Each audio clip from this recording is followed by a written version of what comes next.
Well, it's been a great couple of weeks without internet, and my ISP still hasn't installed it. I've played some other XCOM campaigns offline, I've discovered some things that are ridiculously overpowered, and I even visited a real-life alien containment.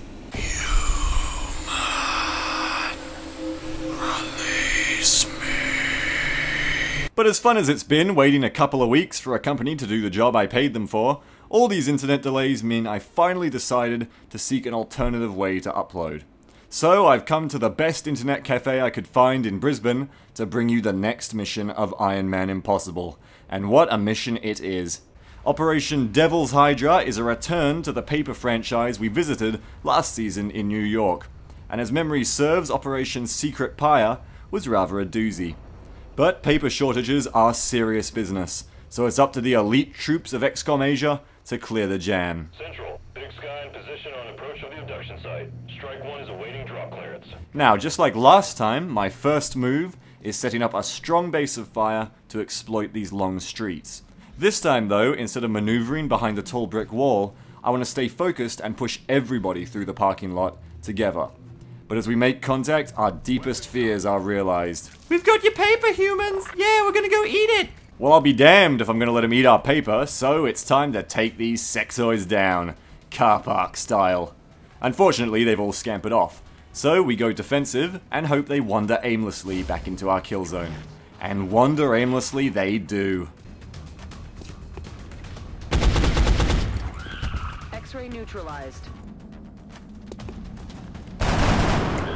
Hostiles pacified. Otter and Tackle dish out some tag team beatdowns, and now there's only one sectoid left. I move at Lantern to cover the sidewalk, and sure enough, our little buddy returns to avenge his allies. Now here's a tip for you if you're an alien. Don't do that. Kill confirmed. With the car park clear, it's time to move on. Now I originally wasn't going to use this wall, but I realized the car park had crappy cover, and we trigger any enemies inside the office. So when it comes to cover, concealment, and great value, you really can't go past a giant brick wall. Unless of course the enemy's on the same side as you. It's not gonna win any beauty contests, that's for sure. Luckily, there is some additional cover to use. My tactic here is for Lantern and Ranos to set up their sniper rifles to fire down the street, while Toothcake, Tackled, and Otter block the floaters to stop them from hitting my snipers. Now we need another turn before the snipers can fire, so we go ultra defensive. Get me the hell out of here! The response from the floaters is a very aggressive push. Now one of them suppresses, and the other two charge under his cover. Now despite everyone's favorite flanking bug, Lantern cuts that charge in half. No longer a threat. But just like Mario and Luigi, Ranos is the unluckier sniper bro. Damn it. And that leaves an angry floater that is far too close for comfort. Otter can't pick him off, but thanks to suppression, she can ensure he doesn't get any closer. Blasting that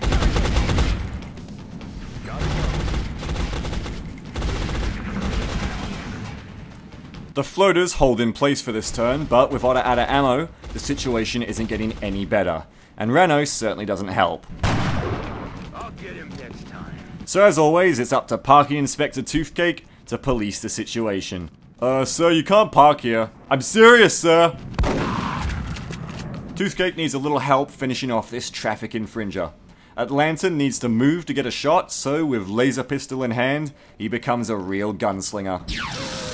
X-ray down. Yep, shot him through a car interior, no big deal, I'm on a trick shot team. Now about now, I make a rather damning choice. I move Tackled to the left, so if the floater tries to charge down there and shoot Toothcake, he'll have him covered. But what I've forgotten is that with its high mobility, the floater can just come down the right side. Oh Jesus, officer down! But with the floater exposed, Ranos' justice is swift. And Tackled makes a beeline to stabilize his buddy. Toothcake will spend the rest of the mission propped up against this truck cab, but at least he's gonna make it. And even with our man down, we've got some paper to save. As we approach the office grounds, we've got a lot of open space to cover.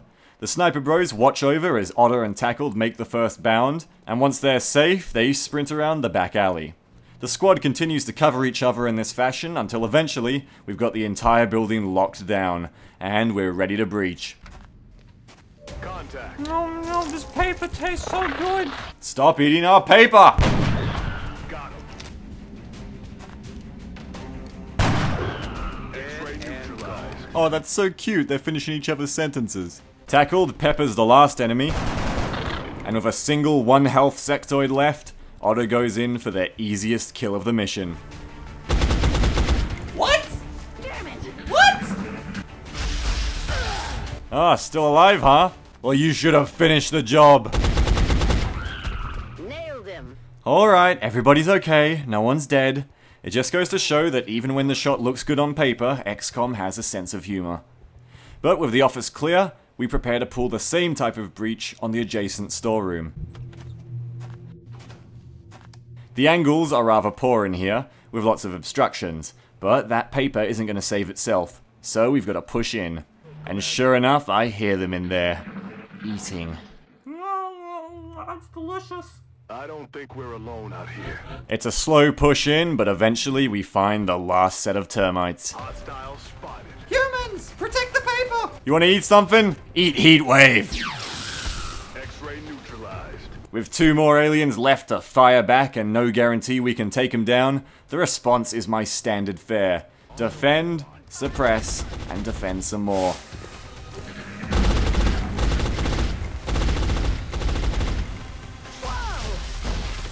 Oh god, I think he just hit some paper. Well, hurting paper like that makes Otto real angry. And you wouldn't like Otto when she's angry. Huh, I thought the other one was hiding behind the wall there. Oh well, with 1 sectoid left and still hidden, it's an old-fashioned storeroom stakeout. And while we're distracted by an action-packed forklift explosion, the fugitive makes his move. Damn it. Enemy is still alive. Do you expect me to surrender, XCOM? No, Mr. Sectoid. I expect you to die. Oh, I expect you to die. Nailed him. Operational objectives completed. With the warehouse in shambles and the office a bloody mess, I think we can all agree that Beijing's paper supply is safe once more. Unfortunately, the aliens also hit paper franchises in Egypt and Germany, but you can't win them all. And with the Beijing branch giving XCOM a lifetime supply of free notepads, I can easily write down the latest promotions. For Gentleman Otter, 2 grenades does seem like a cool pickup, but as the game progresses, grenades remain useful for destroying cover, but really don't scale damage-wise, and subsequently, I really prefer the wider rocket blast you get from Danger Zone. Also, it makes suppression work in an area, and also, it's called Danger Zone. I mean, how can you not get this? For Ranos, just like at Lantern before him, it's Gunslinger over good ground, and after that last mission, I've definitely learned the value of proficient pistoleros. For Tackled, I really love suppression, but Revive is far too important to pass up. In future missions, Tackled will not only stabilize downed allies, but it'll actually be able to wake them up again, which can be a literal lifesaver on a tough mission. On the base front, I build some more power, and xenobiology finishes. You're telling me that we should risk the lives of our troops so we can take one of these things alive? The autopsy I've just completed confirms that the alien's physiology is quite similar to our own.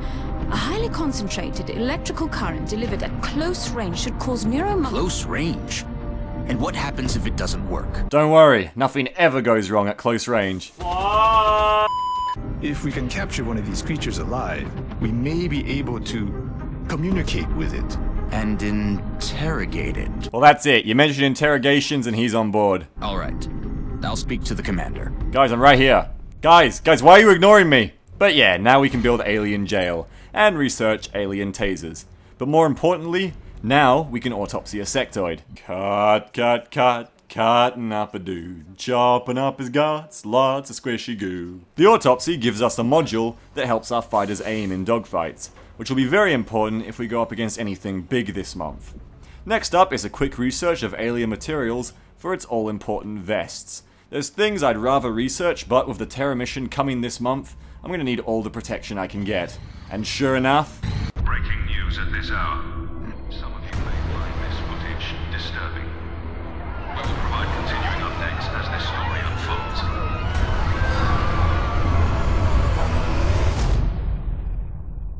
With the Big Apple under siege, it's time for some last-minute preparations. We have a garage sale to scrounge together the money for our first laser rifle. The new weapon proves devastating against cardboard cutouts, and after we sell everything but the kitchen sink, we can also afford squad size 6. With Toothcake still in sickbay for this one, I search the barracks for the toughest looking rookie I can find. Yeah, it's definitely this guy. With Tackled carrying our hot new technology, XCOM Asia sets off for their toughest mission yet. Dropship has arrived. Failure will doom New York, XCOM, and the world as we know it. Victory? Well, victory will buy us some time. For the all-important Terror mission, join me next time for Operation Morbid Gift. Until then, have a good one.